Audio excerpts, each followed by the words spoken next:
Добро вечер. Време е за најновите информации од културата. Во Центарот за култура Григор Прличев во Охрид премиерно беше изведена представата Земја на штркови. Работена е по мотиви од текстот Топлината во ноември на Јана Добрева, а во режија на Роберт Ристов. Земја на штркови е представа која предупредува и отворено говори за причините и последиците од енормниот број иселувања на младите луѓе од татковината. Дејствието на представата се одвива во Охрид и ги следи животните разидувања на два пара во однос на иселувањето. На премиерата беше нашата дописничка од Охрид Росица Голабоска. Земја на штркови, која премиерно беше изведена пред охридската публика во градот кој се вбројува меѓу најиселуваните во државава, е представа која предупредува и отворено говори за причините и последиците од масовните иселувања на младите луѓе од татковината, поставувајќи ги прашањата: дали доколку го гледаме само својот пат, можеме да бидеме среќни? Дали доколку останеме, можеме да променеме нешто?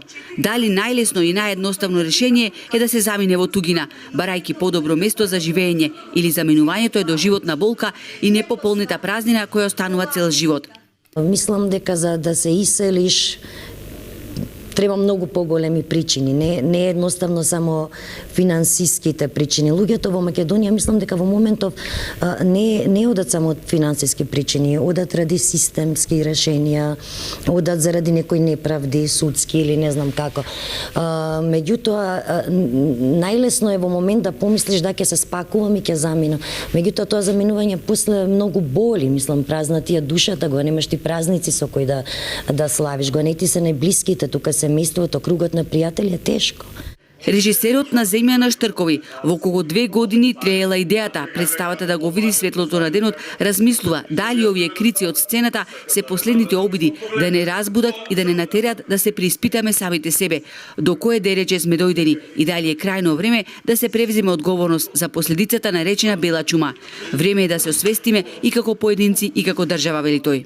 Едноставно да кажеме дека доста е, дека треба веќе нешто, приоритетот на тие политичари е да се направи нешто за народот, а потоа сопствениот интерес. Се дури одиме со својот интерес најнапред, а потоа да се става нели народот некој во втор, трет, четврти план или пети, ќе тапкаме во место, не во место, туку ќе пропагаме се повеќе и повеќе во калта.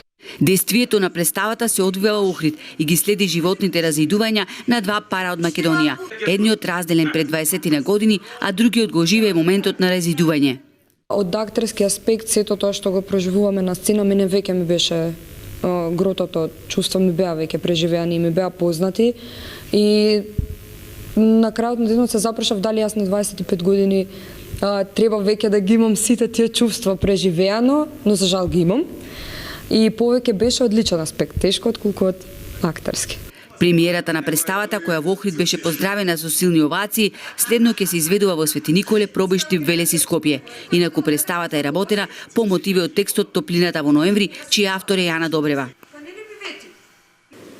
2000 фотографии кои асоцираат на животот во некогашна Југославија, во Скопје во 80-тите години на минатиот век. Спомени кои навраќаат во детството и во младоста. Се поставени во музеот на град Скопје како дел од изложбата Носталгија за младоста и забавата во некогашно Скопје и Југославија. Автор на изложбата е Сашо Станојковиќ. Ова е изложба во 150 урамени слики, 2000 фотографии.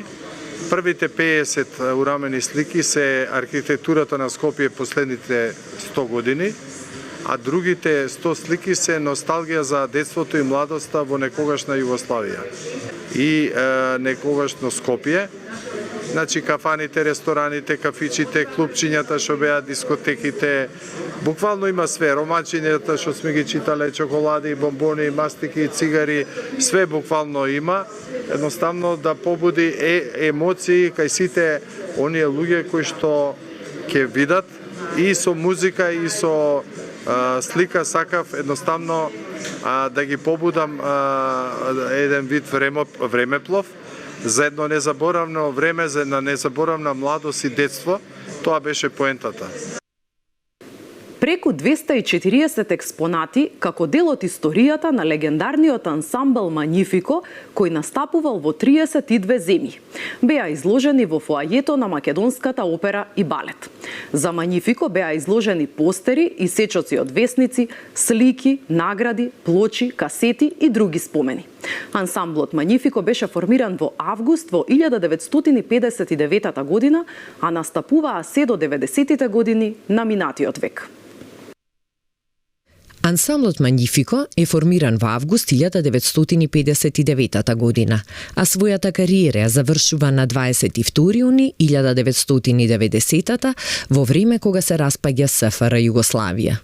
Во 31 годишната уметничка одисеја на овој музички состав кој достигна интернационална и интерконтинентална афирмација и слава, беа одржани повеќе од 3700 концерти, од кои најголем дел самостојни комерцијални концерти на сите континенти, а беа реализирани и преку 600 самостојни хуманитарни концерти, концерти во организација на Црвениот крст и Црвената полумесечина, настапи за УНИЦЕФ, концерти во домови за деца без родители, во домови за стари и изнемоштени лица, болници, касарни и така натаму. Концертните програми, секогаш интерпретирани во живо во кариерата на ансамблот Манифико, беа проследени од преку 8.700.000 посетители. Изложбата е уште еден знак за долговечноста на овој ансамбл, зашто 65 години од формирањето е ова. Посветен е на 6 починати манификовци. Тоа чувствував потреба да го направам. Знаете, со некога, ако поминете 31 година во работа, не можете да бидете мирни, мора да им оддадете некаква почит. Сепак не е тоа мала работа, 65 години. Да, 31 година, цел работен век работевме. 33 земји се поминати. Овдека кај нас знаете што се случуваше. Меѓутоа, 33 земји, во некои земји по 10-12 пати, а во Италија 16 пати.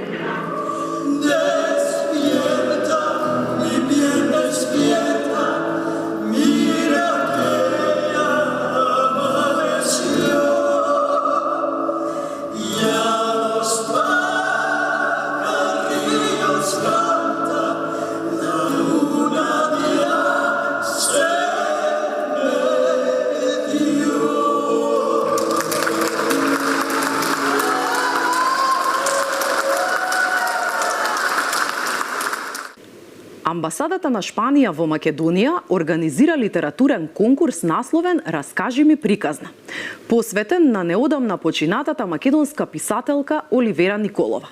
Форматот треба да биде краток расказ, графички расказ и стрип. Темите се "Детето во мене", "Ке ти раскажам приказна", "Со што може да се купи сиот свет". Материјалите треба да се достават во печатена форма најдоцна до 12 декември во студиото за јазици Каста Дива. Текстовите може да бидат напишани на македонски или на шпански јазик.